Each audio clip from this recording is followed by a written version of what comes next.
Frank, you look pretty. Oh, Oh, thank you. Why do I look pretty? I don't know, I don't know, your hair looks good, something.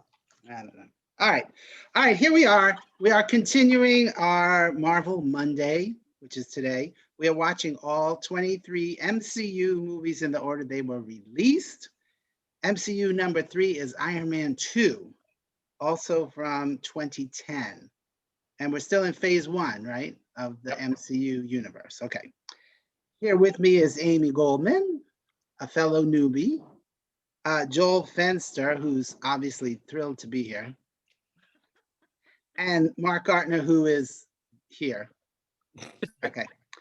And so we've all watched this week. We watched Iron Man 2, yes? Or Yes. Mark, did you feel you didn't want to watch it again? I'm glad I did because I'm on Team Iron Man. That's my sock on my hand. I watched. That's a good sign. All right, so Iron Man 1 was a big hit, sequel put into production right away. And since Edward Norton, an actor, writing Incredible Hulk was such a success, they hire another actor to write the sequel, Justin Theroux, who's probably more famously known for Sleeping with Jennifer Aniston. Yeah. So, Joel? Because of Robert Downey Jr., because he loved Tropic Thunder. Right. But Justin Theroux, not a screenwriter, I would say. Joel? Actually, I don't know what his background is in screenwriting beyond Tropic Thunder and that, because this is the one thing I didn't bother to look up this time. So, all right. All right. So then, and we have Don Cheadle taking over from Terrence Howard, and boy, was Terrence Howard pissed. Because he signed a 3-picture deal. Yep. And when it came to number 2, I guess Jon Favreau was not thrilled with him on 1. So kind of. I thought it was because of money issues. I thought he wanted more money. No, he wanted the money they promised him, but they were like, yeah, it's not going to be that big a part. You have to take a pay cut. And he was like, no. And so then we get Don Cheadle, who in a very funny, when he first shows up, he says, well, I'm here. He makes some joke about it. Yeah. I don't know what. All right. And Jon Favreau is back as Happy Hogan. And it was funny to see him in the boxing ring, Friends fans, you know what that. And Gary Shandling. I know, I was like, oh my God, Gary Shandling. Is a senator. And Sam Rockwell, love Sam Rockwell. He can do no wrong. And he's called, his name is Justin Hammer. Is that somebody from the comic books? Yep. And so he does this little dance at one point, which I was calling Hammer Time.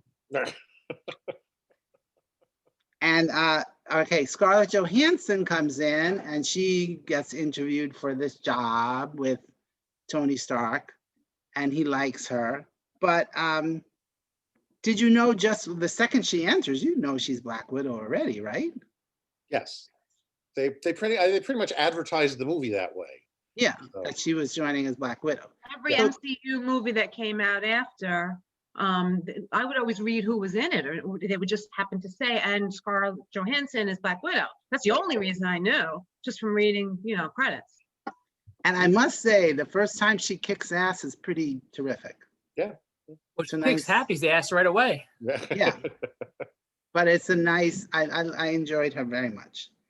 And then Shield is back, our little Shield guy. And that's from the comic books too, right? Shield? That's a whole. Yeah, Shield is. Not necessarily Agent Coulson, but the organization and Nick Fury are.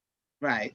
And so that was funny when Tony Stark meets Nick Fury and he's like, I don't know if I want to join your super secret boy band. Right. But okay, and then one other thing, Jarvis, who I recognize the voice now because I watched WandaVision. Wow. That is Paul Bettany. Is that how you say it? Bettany. And that's his voice. And I guess he's kind of Mechanical Alfred. Well, right now. Jarvis is an artificial intelligence that helps Tony Stark out on things. In the comic books, Jarvis is actually the butler for the Avengers. Who is Oh. British? Yeah, who is British. Well, he's very funny. Yeah. I like him a lot. All right, so and it starts out well enough, right? We're in agreement. Tony Yeah. Stark is still his brash little self at the Stark Expo. Everything is fine. But here's the thing, right up front, he admits he's Iron Man. So now what happens to his secret identity? There isn't one. Yeah, like most superheroes, they're Clark Kent and Superman, Bruce Wayne and Batman. This guy is like, everybody knows who I am. Right. And Well, he could more than Superman, or could possibly get away with it because you don't see his face. Superman, you see his face. They're like, you look a little like Clark Kent. Oh no, I don't. I have no glasses on. Yeah, remember though, too, he's also a huge narcissist. So I think he Yeah. he wants the fame. But it also, it inverts that superhero trope that there is a secret identity by getting rid of it. You know, it's like Right. you've already seen Batman and Superman, and you've seen Spider-Man, and you know, it's like they all have these secret identities. Let's do something different and have somebody who doesn't have one anymore. Well, I also like that he was very tortured by his having to have this sense of responsibility, and being the fuck up that he is. Like, I don't really care about society, but he's kinda got has this. to. Yeah, he's got this on his shoulder. Okay, so, and honestly, Robert Downey Jr. is the best thing about this movie, really. I mean, I think I really enjoyed, okay, blah, blah, blah. Oh, okay, then we get to the Grand Prix in Monaco, and you're like, why is he a billionaire riding? Because, I mean, he thinks he's dying, so okay, he's gonna do death-defying things. And the introduction of Mickey Rourke as, what's his name? Was it Anton or Ivan? Van Whiplash. Whiplash. Not that they call him that in the movie, but I don't know. No, they never call him by their name. It's great. Him smashing those cars, right. great. The whole sequence was great fun. I think it was the best thing of the whole movie, was that sequence. And you can disagree, Mark. You're going, Yeah, I didn't like it. I thought it was fun. But here's the thing. I'm like, as soon as they saw this weirdo cracking cars in half, why didn't they stop the race? I know. Or shoot him. Or sure. He's not wearing armor like Tony is. You could shoot him. That was my issue. Sorry, I'm just going to jump on board because it's No. I liked it a lot better than I had said last week. Much better. But that one scene really did bug me. The fact that he was trouncing Iron Man with no real armor of his own, and as soon as he was beaten, like 20 cops swarmed him. What were you doing a minute ago? Shoot him! They He's were a like, terrorist. yeah, but they were like, he's like throwing lightning bolts. I don't want to get fucked up. Yeah, Yeah, but they're in I'm- Monaco. Do the police carry guns Yes. there? They're French. They're like, wow, and Throw then cheese at of 'em. course Tony Stark goes over and unplugs him. Right. That's it. He's done. All right. So, and the other funny thing I was thinking with the boxing ring, when the two of them are fighting, I'm like, this is like Rock and Sock and Robots. They need to go like this. Right? The boxing ring was right there. They could have done it. All right. So here for me, Since you just brought up Mickey Rourke, I would just like to say one thing that you said last week, which was that, or the week before, that, what's his, who played Rhodey in the Terrence first one? Howard. Terrence Howard. Terrence Howard looked like he wanted to be anywhere else. And I said, I never really noticed that in actors. Well, I thought Mickey Rourke was having so much fun with this movie. Oh my God. He and loved it. Loved it. And I loved him in it because of that. Loved And him. he almost looked normal. Like, he's had all this plastic surgery, but in this Oh, movie, yeah. it looked like his face was normal. Yeah. Maybe they CGI'd him. But yeah, and the Russian, he learned Russian. This was a He's a good good part. badass. Really good, He's a good badass. Yeah. really good part for him. And okay, but for me, I think Pepper summed up the entire problem with this movie for me. She said, people are relying on you to be Iron Man and you disappeared. That's exactly how I felt. Yeah. It's like, it wasn't enough Iron Man. I can see that. Yeah, Yeah. I understand that. Yeah, that was the problem for me. But And that might be why I like the movie, because so the problem I always have, and I've said this before too, with so many of these hero movies, superhero movies, is there's so much action, so much shit flying at you that it's impossible to even follow anymore. I'm just like, too much. And this was just like a normal movie. It was a little slow at times. I was like, there's nothing really going on here, but I really liked it. I liked it a lot more than I thought I would. but I felt like after the whole Monaco bit, it just kind of fizzled out. It really went nowhere. And a little bit like Incredible Hulk, they're kind of trying to set up for the Avengers movie, a lot of be continued stuff. And it just kind of, for me, it just kind of fizzled out. And then when they finally defeat Whiplash, it was like a 5-minute thing. Boom, piece done. We're done. So go ahead. I'm just going to say, I actually had the opposite reaction, because what you just said is how I remembered the movie. And I remember it being, almost unwatchable and really bad. And I focused in on the other stuff, the non-action, all the interaction of people, of him learning more about his father, Howard Stark. I forgot about that whole scene. The one line from Coulson that we just talked about before that was hilarious. There was a lot of little things that I saw as a big fan that I was like, oh, wow, okay. It was more interesting than I remembered. So I appreciated that part of it. However, yeah, it was not the most action-filled movie, and I didn't really buy, as much as I love Sam Rockwell too, no one's going to be the head of $1 billion corporation that can rival Tony Stark if you're that much of a wimpy pushover. Think about it. There's no CEO in the world that just gets taken advantage of by some Russian gangster, because that's what happened the whole time. He would just do whatever he wanted until the very end. Yeah. Until the end. All right. So do we want to go around and aim? Do you have thoughts? I liked it a lot more than I thought I would, especially last week when Mark said it was the movie he hated the Sorry. most of all 23. I was like, oh God. So that's why I didn't even watch it until 1:00 this afternoon. Oh, I was putting it off for sure. Yeah. So it's a solid 3 stars. I love that it took place right in my backyard, 5 miles away, maybe is, Flushing Meadow Park. We were talking before you came on about lines that I love, because I love when there's humor in these kind of movies, which is why Thor Ragnarok is my favorite. When he calls them hemorrhoids, and when the ex-wife, I was saying, when the ex-wife bullet gets this big build up and then goes tink tink tink tink tink. It was just so, I actually went like that. It was great. I really liked it. All right. So I didn't love Greg Kinnear, and Greg Kinnear to me can do no wrong. I didn't really like him. I didn't really like the character. I'm Greg done. Kinnear. Greg Kinnear's in the movie? I mean, Sam Rockwell. Sam Rockwell. They are interchangeable, obviously. Yeah. No, they are not. I do very much like what Mark said, because you have the history of watching all 22 movies, you can appreciate the stuff that's gonna resonate later. But for us coming in, Yeah, No. it's Totally get it. why did they make John Slattery dye his hair?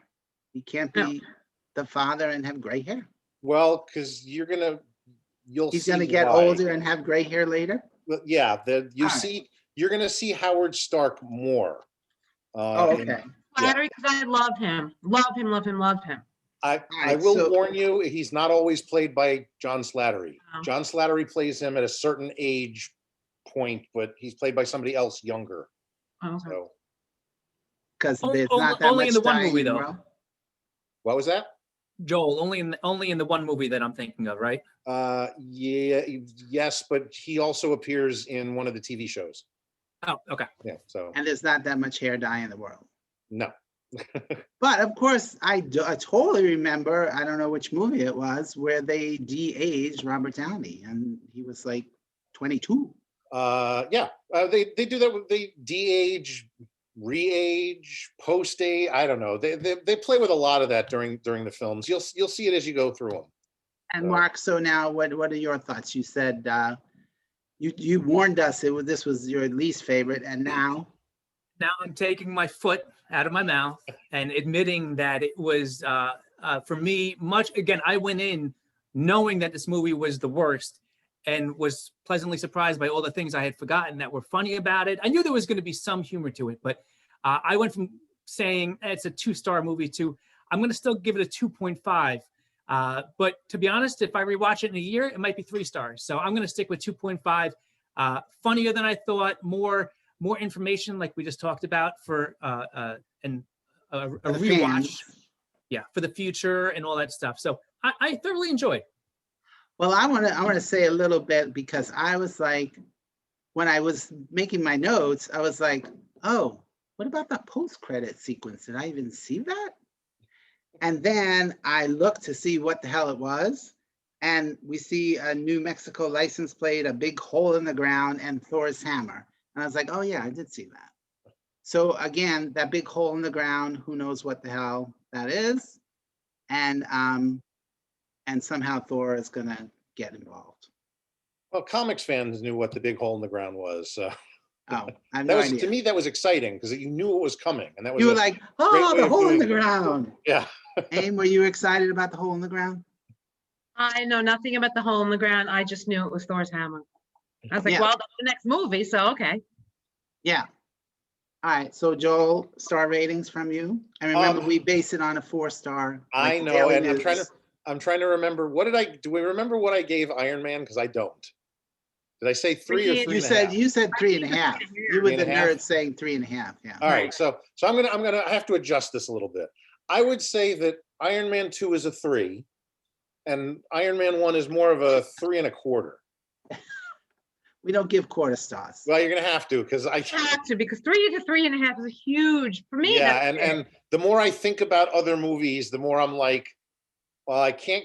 I want now. I have to. If I gave Iron Man a 3.5, I have to give this a 4, and I Right. don't want to do that yet. Yeah, because a So- 4-star, no, I could tell you right this minute, none of these movies are getting 4 stars from me. Oh, I assumed that. Oh, you Alright. know which one is for me. 2 were getting it for me. Ah, Maybe okay. 2 for There'd me. be a Maybe 2. couple from me, but Okay, so then, is that it? Any more comments? Mark, you have any Well, more yeah, reasons? I have to read Annie's comment. Oh, yes. Oh, yeah. Okay. Annie King, who was with us last week, could not be here this week. And so Amy Goldman will be reading a statement. Giving 3 out of 4 stars. Didn't like villain. Excited for intro of Agent Romanov. Also liked intro of Agent Coulson. And that's it. She couldn't write in complete sentences.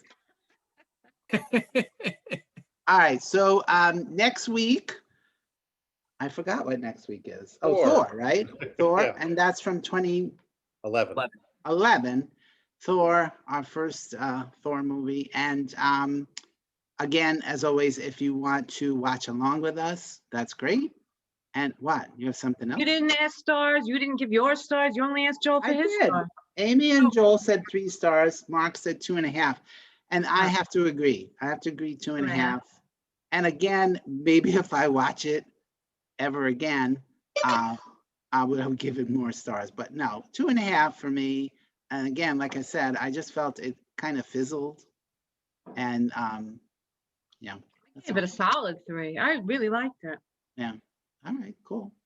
All right, we're done. And then Anybody else? just one thing to add for next week for Thor. I know you can watch it on Prime. Yes, it is on Okay. Prime. Yes, and on Ooh. Disney Plus too, right? One more stupid little thing. Joel's that, stupid little thing. It's a stupid little thing. It's a bit of retroactive continuity in case anybody wants to know about this bit of trivia. At the end of the film, during the big battle, when the kid wearing the Iron Man mask goes to, Yes. do you know who Oh, that yeah. is? Yeah, Peter Parker. Yeah, Yeah. I only know that because I read it. yeah, That's Wait. funny. That's yeah. They little decided that kid- that's Peter Parker. Yeah, Takes place in Queens where Peter Parker's from Forest Hills. So yeah. Right. so- He looked up to Tony Stark. It's yeah. I And- thought you meant that the actor was Tom Holland. nope. Well, it might And have 10 been. years later, He's it like could have been. 12. Yeah. It could have been. But here was the funny thing about that moment. I was like, how long is he gonna wait to save this poor kid? I mean, he was standing there for a good, Yeah. he could have been dead several times. Yeah. Well, we're just lucky. He was lucky that the hammer droids didn't actually, work well. So Hammer Right, noise. right. Hammer Hammer noise. All right. Thank you, kids. Thanks, Thanks. guys. See you Have a next good week. See you next week.